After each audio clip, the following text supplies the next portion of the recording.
والمرسلين وعلى آله وأصحابه أجمعين ومن تابعهم بإحسان إلى يوم الدين أما بعد قربانی کے لیے جو مصنون جانور جن کا ذکر اللہ رب العزت نے قرآن پاک میں بھی کیا ہے اور رسول کریم صلی اللہ علیہ وسلم نے بھی اپنی زندگی کے اندر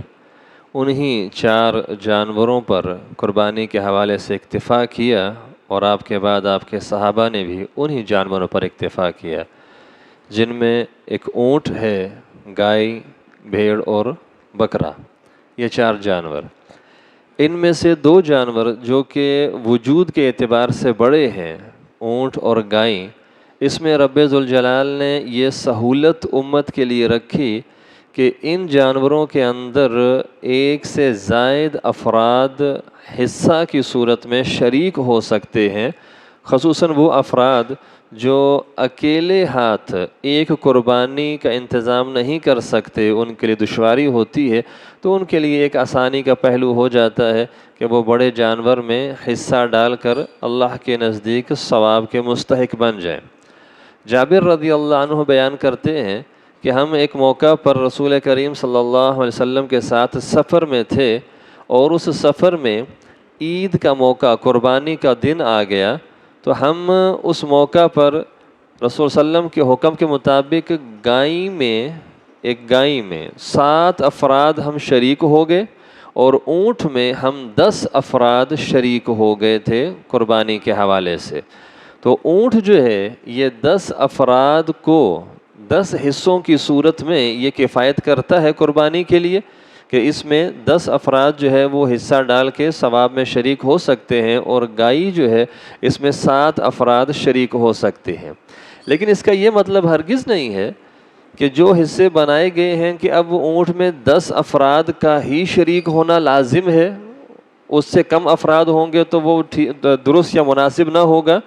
جیسے ہمارے کئی لوگوں کا یہ ایک ذہن بن چکا ہے کہ گائے میں چونکہ 7 حصے ہوتے ہیں تو 7 حصے پورے کرنا لازم ہے، ان کا یہ ذہن بن گیا،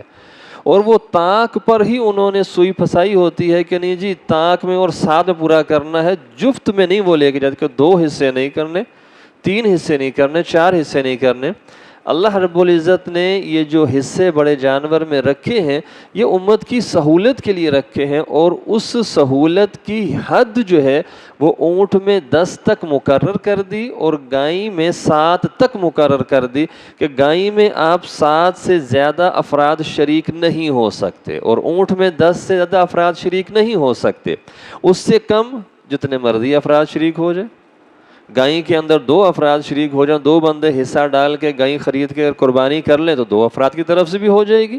اس میں کوئی لازم نہیں ہے کہ جیسے ہمارے کچھ کہتے ہیں کہ نہیں 2 افراد ہوں تو ایک 4 حصے بنائے جائیں، ایک 3 حصے بنے تاکہ وہ 7 حصے مکمل ہوں، ایسا کوئی ضابطہ کوئی قاعدہ نہیں ہے، یہ سہولت کے طور پر تھا، اور اس میں انسان جیسے اپنے لیے آسانی محسوس کرے ویسے کر سکتا ہے۔ باقی بکرا اور بھیڑ جو ہے چونکہ وہ چھوٹا جانور ہے تو اس کو شریعت مطہرہ نے ایک فرد کی طرف سے ایک حصے کی طور پر قرار دیا ہے، اس میں دوسرا حصہ نہیں پڑے گا، وہ ایک حصے کی طرف سے ہے۔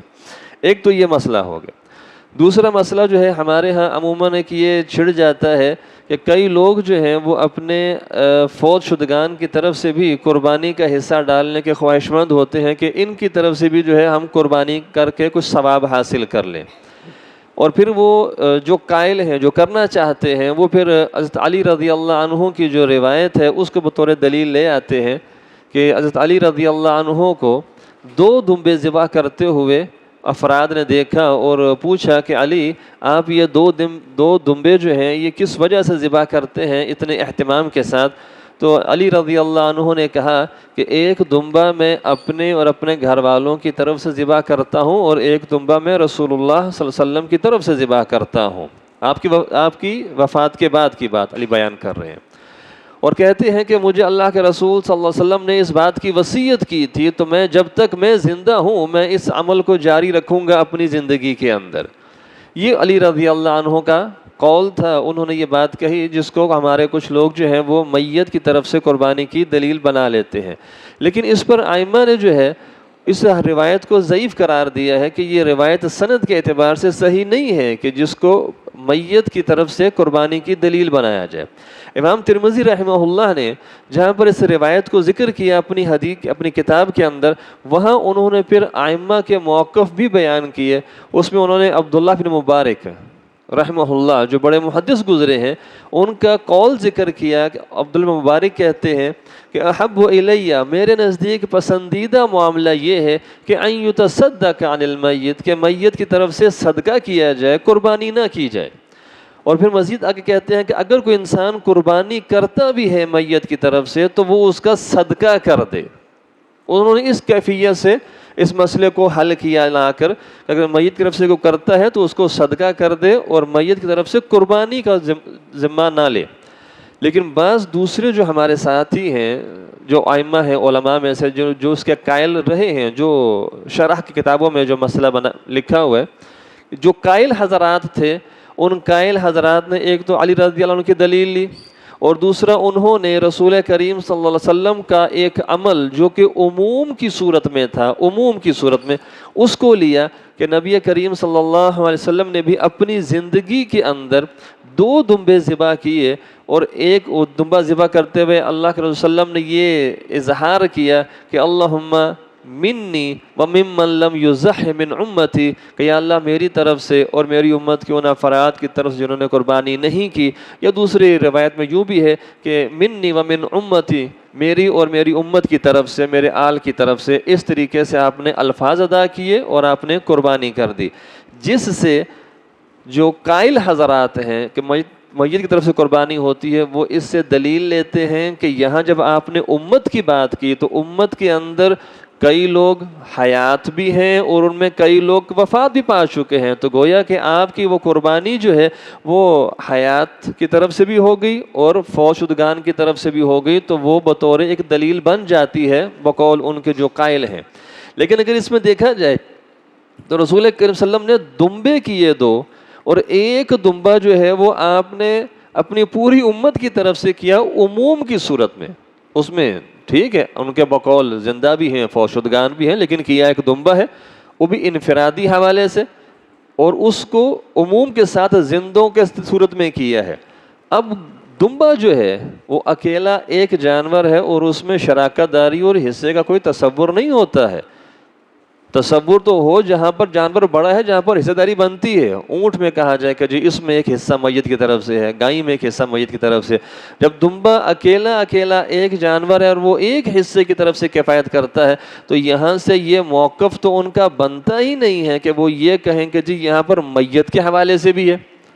اسی بنا پر امام ترمذی رحمہ اللہ نے آگے یہ بیان کیا کہ مجھے ایسی کوئی روایت نہیں ملی کہ جس میں رسول کریم صلی اللہ علیہ وسلم نے انفرادی طور پر میت کے حوالے سے کوئی قربانی کی ہو، انفرادی طور پر میت کے حوالے سے کوئی قربانی کی ہو، مجھے ایسی کوئی روایت نہیں ملی۔ باقی وہ عموم پر تھا کہ رسول صلی اللہ علیہ وسلم نے اپنی امت کی طرف سے قربانی کی ہے۔ اب اس میں سے یہ معنی لینا کہ زندہ کی طرف سے بھی ہے اور فوت شدگان کی طرف سے بھی ہے، وہ پھر اپنے ذہن کی بات ہے۔ لیکن امام جو ہے محدث، ان کا موقف یہی ہے کہ میت کی طرف سے قربانی نہیں ہوگی، جو کرتا ہے وہ صدقے کی صورت ہوگی۔ اور